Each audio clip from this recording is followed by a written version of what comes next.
मैं डाकू मंगल सिंह बोल रहा हूँ। तुम लोगों के पास जो कुछ भी धन दौलत है वो निकाल कर हमें दे दो, और अगर किसी ने भी चालाकी की या रास्ते में आने की कोशिश की तो वो जान से जाएगा। सरदार, लगता है गांव वाले ऐसे नहीं निकलेंगे, हमें घुसना होगा। लूट लो पूरे गांव को, किसी को भी मत छोड़ना।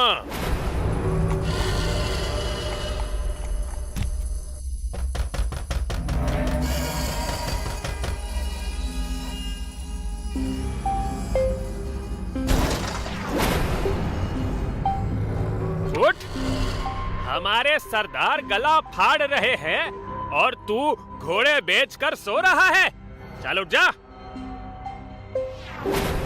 गलती हो गई माई बाप, गलती हो गई। चल बता, माल कहाँ है, बोल। माई बाप, मेरे पास कुछ भी नहीं है। मैं सच कह रहा हूँ, मैं बहुत गरीब आदमी हूँ। लेकिन मैं आप लोगों को एक ऐसी जगह बता सकता हूँ जहाँ बहुत सारी दौलत मिल सकती है आप लोगों को। कौन सी जगह? माई बाप, यहाँ से 50 मील दूर भानगढ़ का किला है। वहाँ आप लोगों को इतना धन मिलेगा कि आप लोगों की 1000 पुश्तें बैठकर खाएंगी। तुझे कैसे पता? क्योंकि मैं भी कुछ साल तक वहाँ पहरा देने का काम करता था। ठीक है, हम तुझे छोड़ रहे हैं, लेकिन तेरी बात गलत निकली तो हम वापसी में तुझे ऐसी मौत देंगे कि तेरी आत्मा तक कांप जाएगी। चलो साथियों, हमें भानगढ़ के किले में जाना है। गरीबों पर अत्याचार करने की यही सजा है कि तुम लोग भानगढ़ जाकर मरो। भानगढ़ का रक्षक तुम्हें छोड़ेगा नहीं।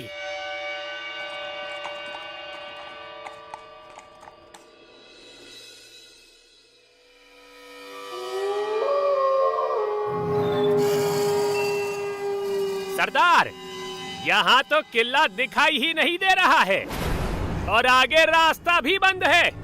सरदार, कहीं उस गांव वाले ने हमें बेवकूफ तो नहीं बनाया? मरने से हर कोई डरता है, उसने झूठ नहीं बोला होगा। तुम लोग एक काम करो, चारों ओर फैल जाओ और देखो कोई और रास्ता मिलता है क्या।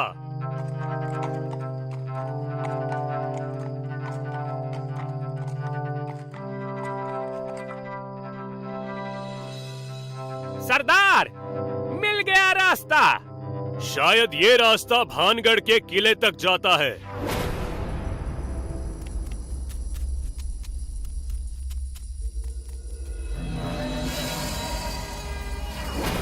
चाचा, ओ चाचा।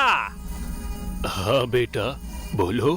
चाचा, हमें भानगढ़ के किले में जाना है, उसका रास्ता यही है क्या? भानगढ़?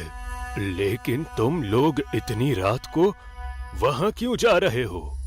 हम किले में रखे खजाने को लूटने जा रहे हैं। क्या? फिर तो तुम लोग गलत करने जा रहे हो। लौट जाओ यहाँ से। तो तू हमें रोकेगा बुड्ढे? बुड्ढे, हमें रोकने की कोशिश मत कर, वरना तेरी बची कुची जिंदगी हम छीन लेंगे, समझा कि नहीं? अब चल हट। मैं तुम लोगों को रोक नहीं रहा हूँ, बल्कि समझा रहा हूँ। अबे बुड्ढे, बोला ना चल हट, ज्यादा समझा बुझा मत, चल हट रास्ते से। ठीक है, तुम लोगों को जो करना है वो करो, जाओ। लगता है बुड्ढा डर गया।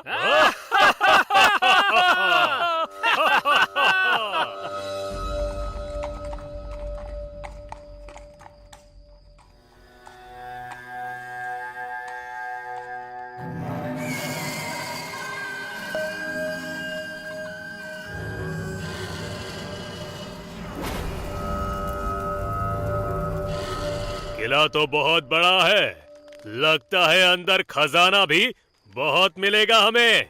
चलो अंदर।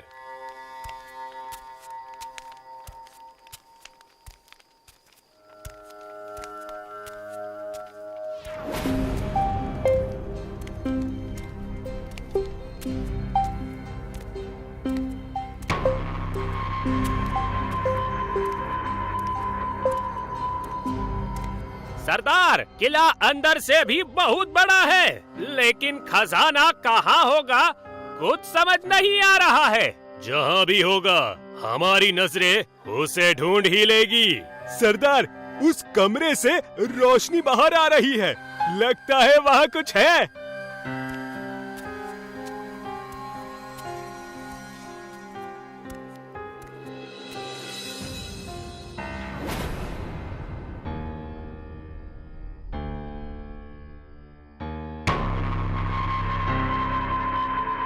क्या बात है, दिल खुश हो गया इतना सारा खजाना देखकर।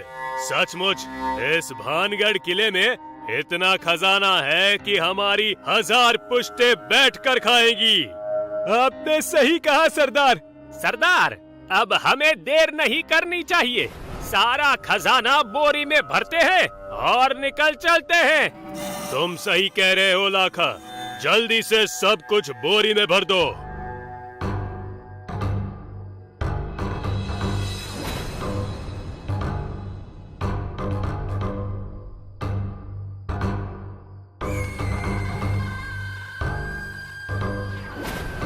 तुम लोगों ने जो किया वो गलत किया। तुम लोगों को ऐसा नहीं करना चाहिए था। तो वही बुड्ढा है ना जिसने हमें रास्ता बताया था? हाँ, मैं वही हूँ। मैं एक बार फिर कह रहा हूँ, वापस रख दो सारा खजाना, वापस रख दो।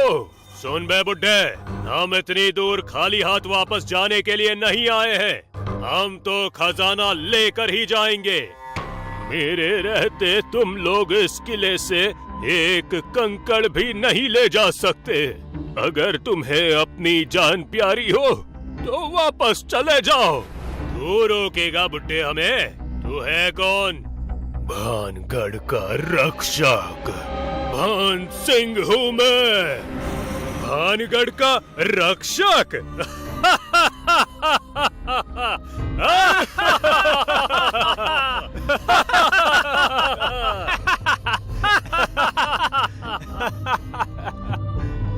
बहुत बकबक कर रहा है तू बुड्ढे। ले, अब ऊपर जा।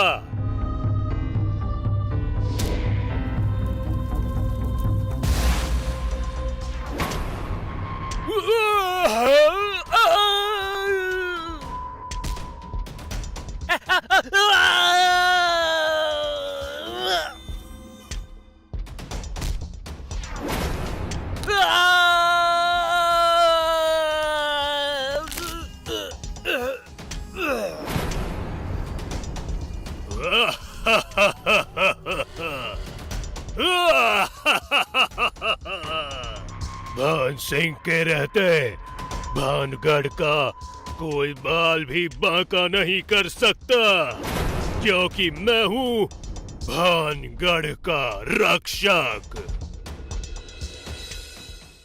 मनोज, जल्दी से त्रिशूल ले, मार दे उसे। रघु ने जोर से चिल्लाकर मनोज से कहा। ये शब्द मनोज के कान पर पड़े और मनोज ने जमीन पर पड़े त्रिशूल को उठाया और सामने खड़े दैत्य के पेट में उतार दिया। त्रिशूल पेट में जाते ही उस दैत्य की चीख ने खजाने के गुफा को भर दिया। खजाने की खोज में आए मनोज और रघु को खजाना तो मिला, लेकिन उसकी रक्षा कर रहे दैत्य के साथ मनोज और रघु की लड़ाई हुई। दैत्य के ही हाथ से फिसले त्रिशूल को मनोज ने रघु के कहने पर जमीन से उठाया और उससे दैत्य को खत्म कर दिया। दैत्य की लाश गुफा के बाहर पड़ी हुई थी। मनोज और रघु गुफा के अंदर गए। गुफा के अंदर काफी अंधेरा था। रघु ने मशाल जलाई और उसके उजाले में दोनों आगे बढ़े। आगे बढ़ते ही दोनों की आंखें फटी की फटी रह गई।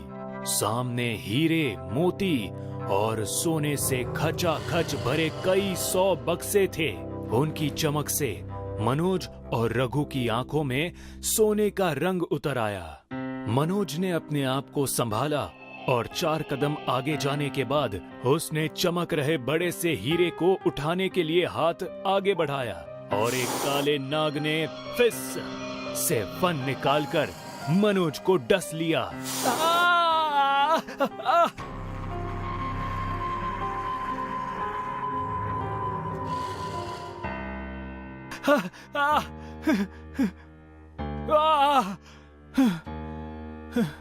मनोज अपने बिस्तर पर पड़ा था।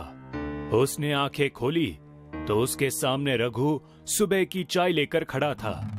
रघु ने उसके पास बैठते हुए हंसी के साथ कहा, क्यों भाई, आज फिर से वही सपना? मनोज ने हाँ में सिर हिलाया। रघु ने कहा, हर 7-8 दिन में एक ही सपना देखता है, लेकिन असल जिंदगी में खजाना कब दिलवाएगा? मनोज ने रघु के हाथ से चाय लेते हुए कहा, सपना तो हमेशा ही आता है, पता नहीं क्या मन में है ऊपर वाले के। ऊपर वाले के मन का तो पता नहीं, पर अगर हम समय से काम पर नहीं गए तो हमसे ऊपर जो बैठा है हमारा बॉस हमें नौकरी से निकाल देगा, इसलिए चल जल्दी से। मनोज ने जल्दी जल्दी चाय पीना शुरू किया। मनोज और रघु दोनों अलग अलग गांव से इस शहर में आए थे। दोनों ने MSW से डिग्री लेकर गवर्नमेंट के प्रोजेक्ट बेसिस पर जॉब कर रहे थे। उनका काम था वृद्धाश्रम में सरकारी अनाज का जमा खर्च रखना, लेकिन उनका काम में मन नहीं लगता था। दोनों जल्दी जल्दी अमीर बनना चाहते थे। इसी वजह से वो वृद्धाश्रम में आने वाले अनाज को चोरी छिपे छोटे मोटे व्यापारियों को बेचा करते थे। मनोज को खजाना मिलने का सपना हमेशा आता था, लेकिन कुछ ना कुछ दिक्कत आती जिससे उसे सपने में खजाना नहीं मिल पाता। पर उसके मन में खजाने को पाने की ललक हमेशा से थी। इसमें रघु भी उसका साथ देता था। दोनों एक दूसरे के काफी अच्छे साथी थे। मिली भगत करके दोनों सरकारी अनाज की चोरियां करते थे। आज दोनों अनाज की रसीद लेने के लिए वृद्धाश्रम पहुंचे। उन्हें देखकर न्यूज़पेपर पढ़ रहे और धूप सेक रहे बंसी काका ने उन्हें आवाज लगाई, अरे ओ राम और श्याम, कहाँ जा रहे हो? अरे इधर तो आओ। दोनों काका के पास आए और उनके करीब बैठते हुए मनोज ने कहा, क्या चाचा जी, हरिद्वार जाने की उम्र में दुनिया की खबरें जुटा रहे हो? बताओ क्या है आज की ताजा खबर? भाई, नामचीन डाकू मंगल सिंह और उसके गिरोह का भानगढ़ में रहस्यमयी तरीके से खून हुआ है। रहस्यमयी तरीके से? ऐसा कुछ नहीं होगा। पुलिस ने एनकाउंटर कर दिया होगा। बदनामी से बचने के लिए कह दिया होगा कि रहस्यमयी तरीके से मरे हैं। अरे ढप और शंख, जिस पर 50 लाख का इनाम हो उसे तो पुलिस मारने के बाद सीना तान कर कहेगी कि इसे तो हमने ही मारा है कि नहीं? उन्हें मारा होगा उसी ने। किसने काका? भानगढ़ के रक्षक ने। कई 100 सालों पहले की बात है। उस जमाने में राजा मान सिंह भानगढ़ के राजा हुआ करते थे। उनके पास हिंदुस्तान के करीब करीब उस समय के 50% सोना, चांदी, हीरे, जवाहरात, इन सब का खजाना हुआ करता था। राजा मान सिंह बहुत बहादुर थे और उन्होंने हर लड़ाई जीतकर ये खजाना जमा किया हुआ था। इतना खजाना होने से काफी दुश्मन राज्यों की नजर उस खजाने पर थी, पर उसे कोई भी लूट नहीं पाया, ना ही उसे चोरी कर पाया। एक बार साधु उनके यहाँ आया था। उस रात आसमान साफ था। चांद भी अपने पूरे आकार में चमकते हुए अपने होने का प्रमाण दे रहा था। साधु अपने कक्ष में सो रहे थे। अचानक ही उनकी आंखें खुली और वो उठकर उनके कक्ष के बाहर चले गए। रात के समय का 3रा पहर था, इसीलिए किले में घनघोर शांति बनी हुई थी। साधु ने महल के बाहर प्रांगण में बने खंबे के पीछे छुपकर झांकते हुए देखा कि एक पहरेदार सैनिक गहरी नींद में है। उसके पीछे से हल्के कदमों से साधु महल के अंदर दाईं तरफ मुड़ा। खजाने के कक्ष के बाहर आकर उसने पहरा दे रहे सैनिक के पीछे से आकर उसके मुंह को दबाते हुए उसे अंधेरे में खींचा। उसे खत्म करने के बाद और एक सैनिक से साधु का मुकाबला हुआ तो उसे भी साधु ने मार दिया। अब साधु खजाने के कक्ष में था। उसके सामने बहुत सारा सोना, हीरे, जवाहरात थे। उसकी रोशनी से साधु की आंखें चकाचौंध हो रही थी। अभी साधु ने एक कदम आगे बढ़ाया ही था कि पीछे से कुछ गुरगुराने की आवाज आई। साधु ने पलटकर देखा तो उसकी रूह डर के मारे कांप उठी।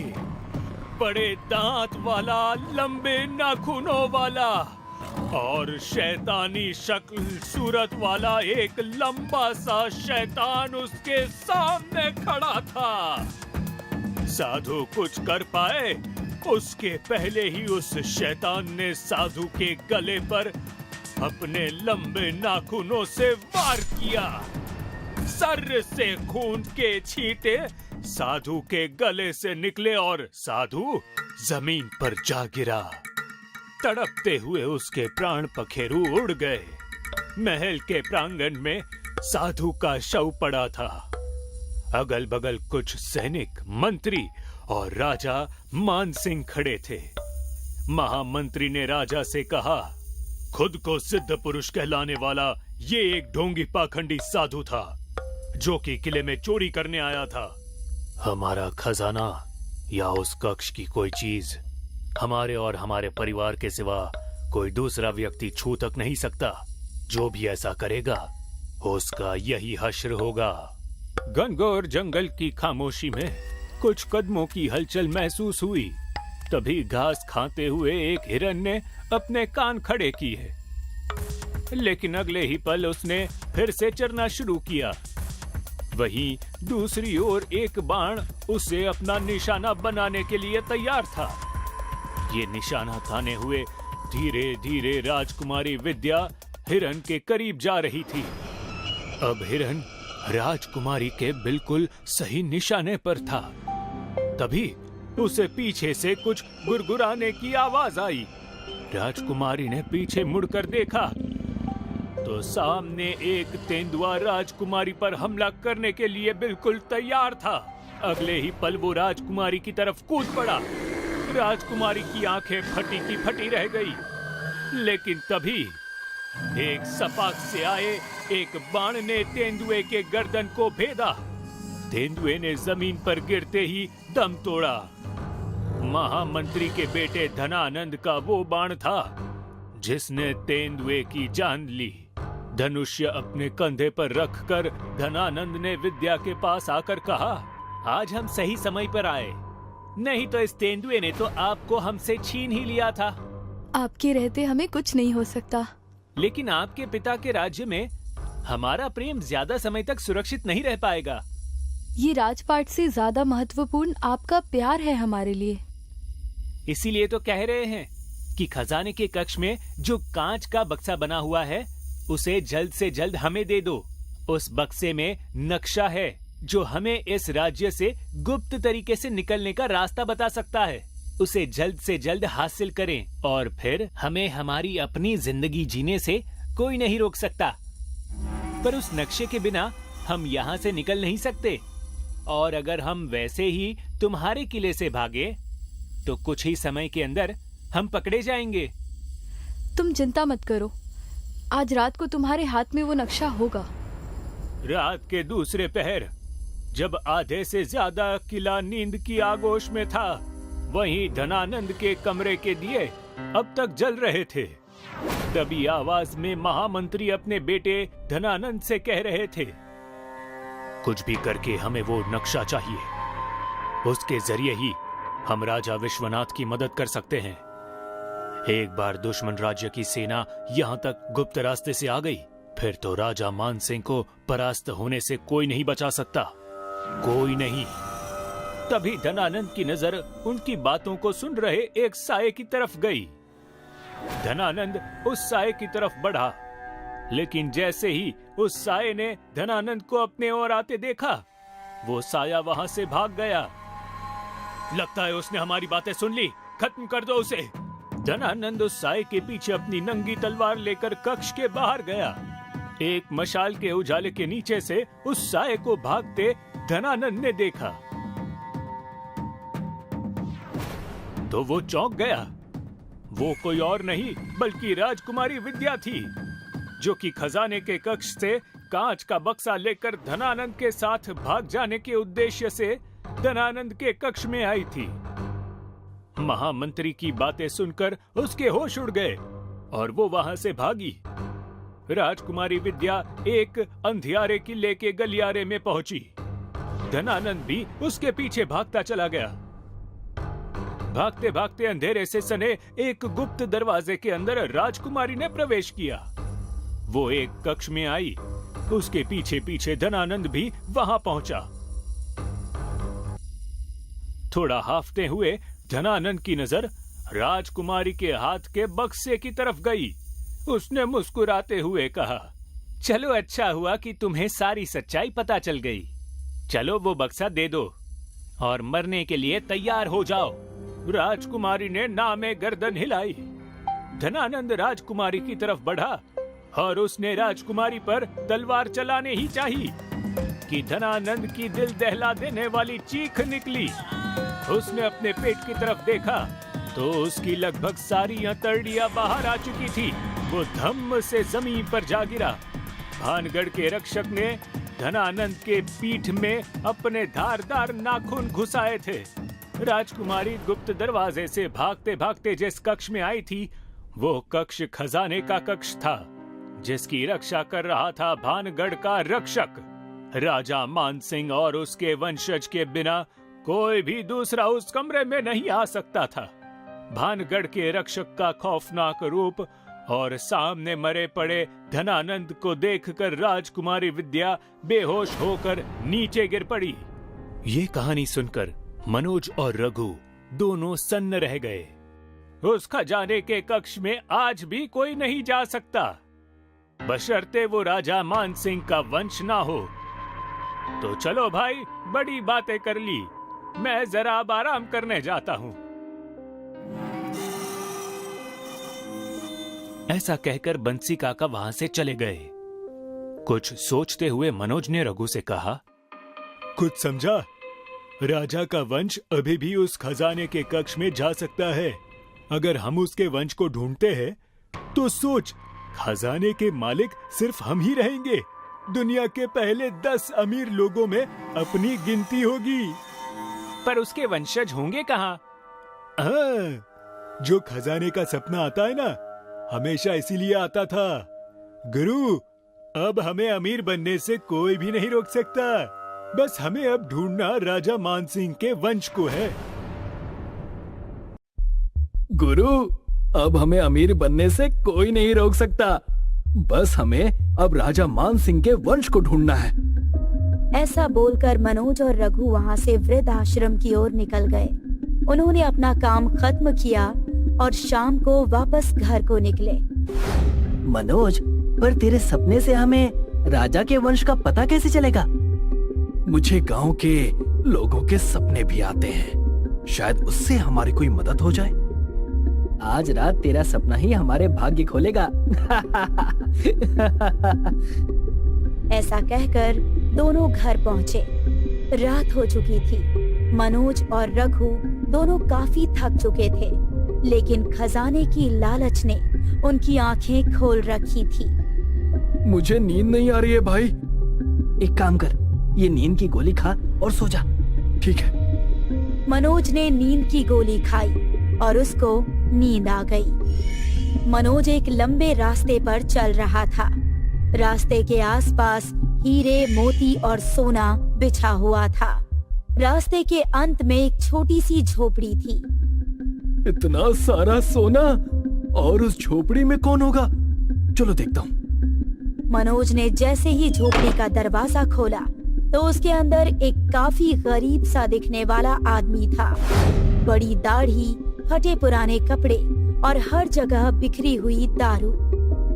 अरे भैया, कौन हो तुम? मैं राजा हूँ मूर्ख, इस राज्य का राजा। मदिरा लाओ मेरे लिए दास, जाओ। मैं? अचानक से जमीन हिलने लगी और मनोज घबरा गया।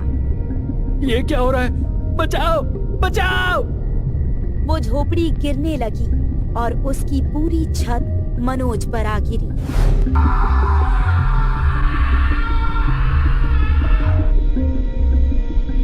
और मनोज का सपना टूटा। अरे भाई, क्या हो गया? चिल्ला क्यों रहा है? कोई बुरा सपना देख लिया क्या खजाने की जगह? हाँ भाई, बहुत अजीब और डरावना था सपना। एक बूढ़े आदमी और उस झोपड़ी का। कहीं वही तो वारिस नहीं है? अरे हाँ, हो सकता है। लेकिन इस झोपड़ी का पता कैसे लगाएंगे? मुझे याद है, उस रास्ते के बगल में एक बड़ा कृष्ण जी का मंदिर था। ऐसा मंदिर तो बस भानगढ़ के पास पिंडारा गांव में है। दोनों पिंडारा गांव की ओर निकल गए। भाई, मुझे ऐसा क्यों लग रहा है कि यहाँ मैं पहले आ चुका हूँ। लगता है सफर की थकान तेरे सर पर चढ़ गई है। थोड़ा आगे चलकर दोनों को एक बड़ा सा मंदिर दिखा। यही है वो मंदिर, वो रास्ता भी यहीं कहीं होगा। उस मंदिर के पास पहुंचते ही मनोज को वो रास्ता दिखा। ये तो वही रास्ता है जो मैंने सपने में देखा था, और वो रही झोपड़ी। दोनों उस झोपड़ी के बाहर जा पहुंचे। मनोज ने झोपड़ी का दरवाजा खोला। दरवाजा खोलते ही उसे वही आदमी नजर आया जो सपने में था। रघु, ये तो वही सपने वाला आदमी है। अरे पागल, डर मत, ये कोई नशेड़ी इंसान है, भानगढ़ का रक्षक नहीं। ओ बेवकूफ दास, तू जिस भानगढ़ की बात कर रहा है वो मेरे बाप दादा की जायदाद है, और मैं उसका वारिस प्रताप सिंह। हैं? इस गुस्ताखी के लिए मैं तुम्हारा सर धड़ से अलग करवा दूंगा। अरे ये नशे में है भाई, तू चुप करना, मैं संभालता हूँ इसे। गुस्ताखी माफ महाराज, इसकी बात का बुरा मत मानिए, हम आपके फायदे का प्रस्ताव लेकर आए हैं। बताओ फिर, क्या है प्रस्ताव? महाराज, आपका सारा खजाना भानगढ़ के पुराने किले में बंद है, उसे बस आप ही ला सकते हैं। मेरा खजाना, वो मैं खुद ला सकता हूँ। जी महाराज, लेकिन इतना सारा खजाना आप अकेले कैसे लाएंगे? इसीलिए उसमें हम आपकी मदद करेंगे। बदले में आप बस हमें एक छोटा हिस्सा दे दीजिएगा। ठीक है, हमें मंजूर है। ये कहकर तीनों वहाँ से भानगढ़ की तरफ निकल गए। नशे में धुत प्रताप आगे आगे चल रहा था और ये दोनों उसके पीछे। अबे ये क्या बोल रहा है तू उससे? हमें तो सारा खजाना चाहिए था ना। जैसे ही हमें इसकी मदद से सारा खजाना मिल जाएगा, हम इस गधे को मार देंगे। चलते चलते वो लोग भानगढ़ पहुँचे। वहाँ उन्हें दिखा भानगढ़ का डरावना दिखने वाला किला। ये रहा किला, इसके अंदर ही होगा खजाना। लेकिन इसके अंदर जाएंगे कैसे? इसका द्वार तो बंद है। मूर्ख दास, हर किले का एक खुफिया रास्ता होता है, इसका भी है। हाँ, चलो ढूंढते हैं। उन्हें थोड़ा समय ढूंढने के बाद एक खुफिया सुरंग दिखाई दी जो सीधा किले के अंदर जाती थी। ये रही सुरंग। तीनों उस अंधेरी गुफा के अंदर बढ़े। रघु ने पास में पड़ी मशाल जलाई। ये देखते ही मनोज बोला, मैंने ऐसा ही सपना देखा था, उसमें एक। बचाओ! मनोज और रघु अपनी बातों से निकले और उन्होंने सामने देखा तो उनके होश उड़ गए। सामने एक बड़ा सा दैत्य एक चमचमाता बड़ा सा त्रिशूल लेकर खड़ा था। रघु और मनोज को देखते ही वो उनकी तरफ हमला करने के लिए भागा। अरे बाप रे, लगता है ये भानगढ़ का रक्षक है। भागो, भाग रघु! भाई प्रताप के पीछे छुप, ये रक्षक वारिस को कुछ नहीं कर रहा है। नशे में खड़े प्रताप को ये सब एक सपना सा लग रहा था। रघु और मनोज उसके पीछे आ गए। दैत्य रुक गया, मानो उसे प्रताप पर हमला करने की अनुमति ना हो। भाई ये दैत्य तो हमें मार कर ही छोड़ेगा, अब इससे कैसे बचे? चल लौट चलते हैं। लेकिन मनोज का लालच उसके दिमाग पर हावी हो गया था।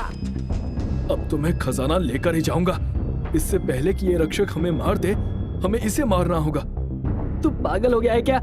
हम इसे कैसे मार सकते हैं? इसी के शस्त्र से, इसी के त्रिशूल से। लेकिन कैसे? दैत्य ने अपना त्रिशूल मनोज पर फेंका।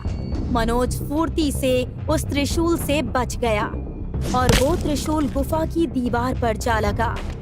त्रिशूल! रघु जैसे ही उस त्रिशूल को लेकर आगे भागा, वो दैत्य कूदकर उसके सामने आ गया। रघु नहीं! दैत्य ने रघु को गर्दन से उठा लिया। मनोज, बच्चा मुझे। दैत्य अपने धारदार नाखून रघु के पेट में घुसाने ही वाला था कि अचानक मनोज ने पीछे से दैत्य के पेट में त्रिशूल घुसा दिया था।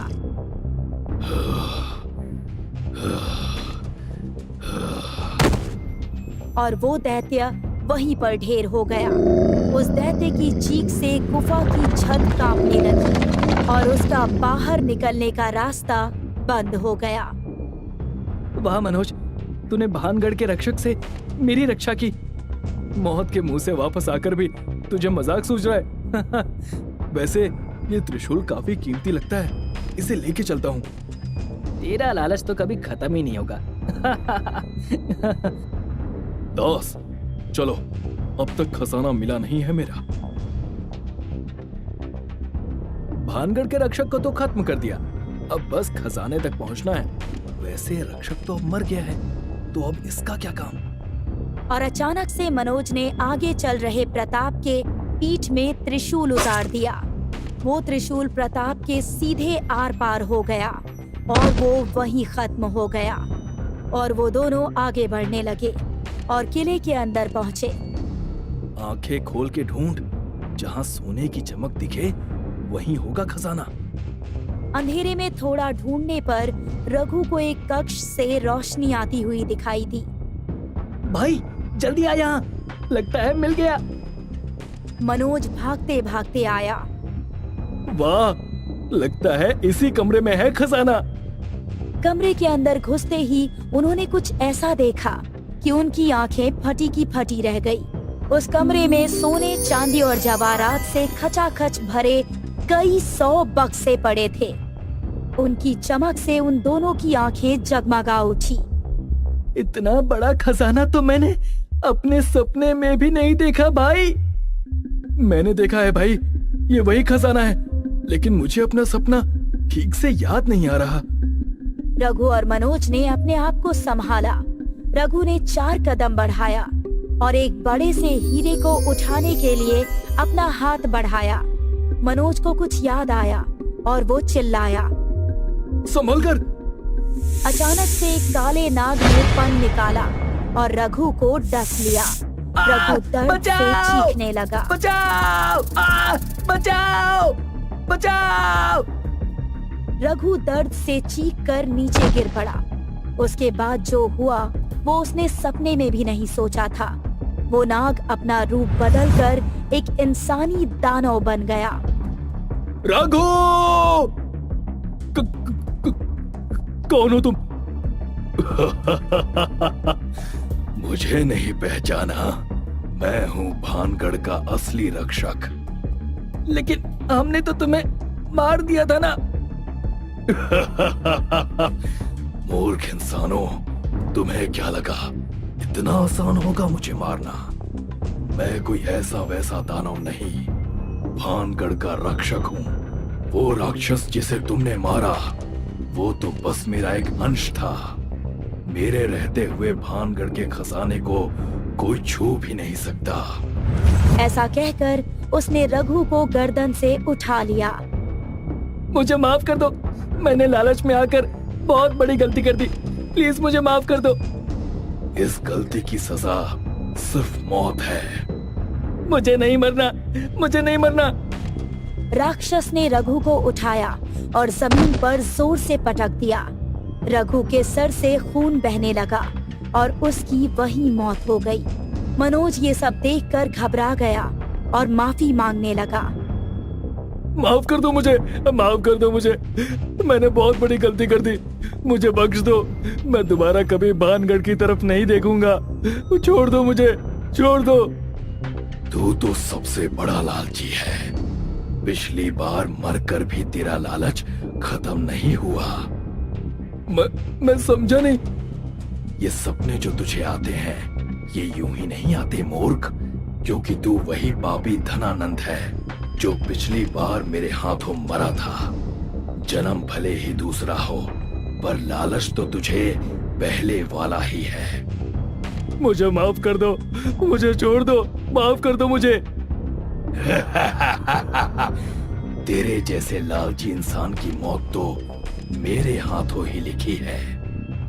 अचानक से राक्षस उसके सामने आ गया और उसने अपने तेज नाखून मनोज के पेट में घुसा दिए।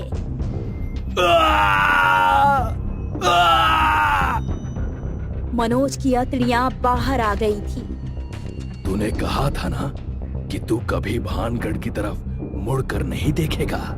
तेरी ये इच्छा भी मैं पूरी कर देता हूँ। ऐसा बोलकर उसने मनोज का सिर पकड़ा और मनोज की वही मौत हो गई। भानगढ़ के खजाने को मेरे रहते कोई नहीं लूट सकता, ना ये दोनों और ना ही तुम।